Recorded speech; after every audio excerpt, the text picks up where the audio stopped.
Hello, and welcome to another episode of The Night Shift, a podcast where we discuss everything creepy and scary, from horror movie reviews to supernatural, paranormal stories to true crime stories. And so far, this is the fourth episode of that. We've had two supernatural episodes of The Night Shift and one true crime story of The Night Shift. And today, I'm going to do another paranormal one. And next episode that we're going to bring out, not of The Night Shift, but next show on our YouTube channel that we're going to bring out is another creepy show called Supernatural Skeptics, where we, Scruffy Links and I, as skeptics, go to haunted places and do paranormal investigations with equipment and, equipment that we have. We're still beginners. And we try to investigate and try to find proof of ghosts, but if we find something paranormal and we can disprove it, we'll disprove it. But what is today's Night Shift about? Today's Night Shift is about Robert the Doll. The only doll out there that is scarier than Annabelle, in my opinion. Everybody knows who Annabelle is from the Conjuring and Annabelle movies. That stupid, creepy looking doll. Here's what she really looks like. Of course, Hollywood had to make her all this creepy, cliche looking doll with the beady little eyes. Really, she's just a Raggedy Ann doll. She's at the Warrens Museum in a glass case that says positively do not open. And supposedly she's a doll that appears to be possessed by a spirit of a little girl, but according to the Warrens, it's actually a demon.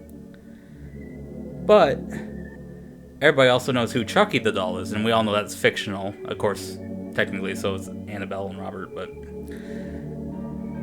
Chucky was inspired by not Annabelle, but by Robert the doll. And not everybody knows who Robert the doll is. So let me give you a little history of why this doll is creepier than Annabelle. There's a family that owned a plantation in Key West of Florida. And they had a son named Robert Eugene Otto. But the family just called him Gene Otto. And they had slaves and servants out on the plantation. And one day, the mother of the family caught the slaves practicing black magic. So she fired them all. They all got released and sold to other slave owners. And one of the slaves, before leaving, as a gift to the family, made this little doll and gave it to the little boy of the family, Robert Eugene Otto, which, they, like I said, they just called him Gene Otto. And it's rumored that she possessed the doll with black magic. Whether it's a demon or an evil spirit or some sort of curse that's on the doll, who knows? But since everybody just called the little boy Gene Otto, he named the doll after his first real name, Robert. And at first, he seemed obsessed with the doll. Like a lot of little boys and girls, they take their favorite doll everywhere. And it seemed normal at first. He would take it to the dinner table, feed it pieces of food. Obviously, he couldn't really eat the food. He would take it everywhere they go when they went out in public. And it was normal at first, but then he started to get older. And it should be the age where he shouldn't be carrying dolls all around. And the family was starting to get concerned. They're like, hey, it's kind of stupid. Why do you have this doll with you all the time? Well, then they started noticing Robert would stay up late at night and he would be talking to the doll. And the parents would hear from out the hallway another voice talking back. At first they think, is that Eugene doing that? But then they realize the voice is too deep. Other creepy things started happening. The boy would go on frantic fits of rage. And then, when the fits of rage were over, he wouldn't remember any of it, but he would be able to blame it on Robert the doll. The doll was rumored to walk up and down the hallways at night.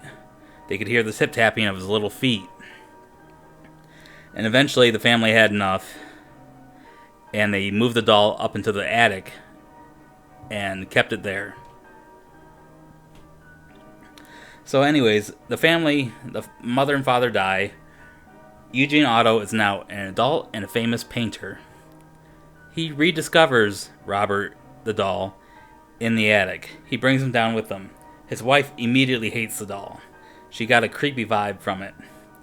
Robert, once again, eventually starts going into fits of rage, throwing things, beating up his wife, making a mess of everything, and would forget all about it and blame it on Robert.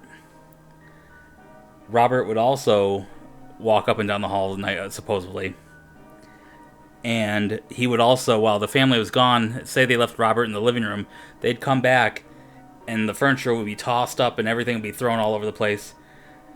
So Robert, eventually, the wife talked him into getting rid of the doll and once again putting it up in the attic. Now, why wouldn't they just throw out the doll? Well, supposedly, Robert, or Eugene Otto, would throw the doll out, walk back into the house, and the doll was right back there in the chair, right where he left him before. Eugene Otto was a oil painter. Now, my logical explanation to some of the stuff is that maybe he breathed too many fumes of the oil paint, and he was hallucinating this stuff. But how his wife got into this whole thing and believed that he was a haunted doll, I don't know. But when you're painting, because I'm an artist, when you're painting with acrylics or watercolor, you can do that indoors with no circulation. When you're painting with oil paintings, you need to have circulation or you need to be outside. Because if you breathe the fumes of the oil paint, it can cause different health problems within your brain, including hallucinations. I mean, that's the extreme version of it, but... So now, Eugene Otto passed away. The wife passed away. Robert's still in the attic of the house. Some other family buys it. Didn't notice that he was up there. And people who were walking by the house at night could see up in the attic window Robert moving around. And the family heard about this, went up there, grabbed him, and immediately donated him to the East Martello Museum, also in Key West, Florida. So there now he sits in this little glass case with his little lion doll. Yes, the doll has his own doll. It's a little lion. And he's rumored to move, although I can't find any videos of him moving on YouTube. So I don't think he's ever been caught moving on video. There's one video, and I tried to pull it up for you, but all the MP3 or YouTube to MP4 converters had viruses attached to them, so I couldn't do it. But next time we'll try to get some video for you. But there's one video of him where they claimed they saw him blinking. They zoomed in on his face, and it looked like he blinked. What obviously it was somebody in a white t-shirt or some sort of light flashing by, it reflected off his marble eyes and gave the effect that he was blinking when really it's just light moving across his marble glass eyes. But one thing that's unique to Robert is that if you take a picture of him without his permission, supposedly you'll have bad luck. There's been car accidents, there's been people who've got themselves robbed, there's people who've gotten sick, and Robert's little glass case is surrounded, and the room that he's in is surrounded by hundreds and hundreds of apology letters saying, "Hey, Robert, we're sorry we took your picture without your permission. Can you please stop cursing us?" And as soon as they send the letter to Robert, it all stops, supposedly. Whether that's coincidence, I don't know. Robert is rumored at night to move out of the glass case and walk around the museum, because supposedly at night they noticed there was dirt and dust on his feet when they came back the next day to open up the museum that wasn't there before. So this doll is truly terrifying. He was the inspiration for Chucky. I think Annabelle is stupid. It's too cliche for me, even not just the Hollywood version of the story, but the version of the story that the Warrens concocted for it.